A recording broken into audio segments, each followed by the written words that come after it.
Gecko eugenol fly trap here for Chinese fruit flies.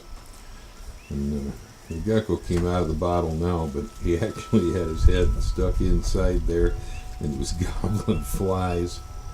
I kept wondering what was happening to all the flies that went in my trap. Because I'd seen all these flies in there, but then they'd disappear. Now I know. The gecko's going inside and he's eating them. Here he is, sneaking up around the top.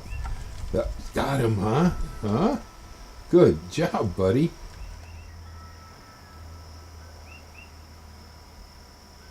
That's something else. You know, we can't hardly do anything in this world without affecting something else.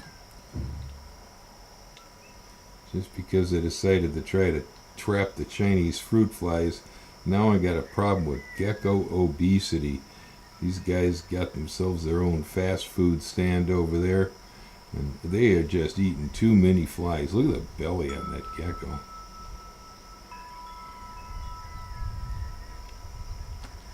There he goes again. Missed that time. What a life. I swear. Aloha.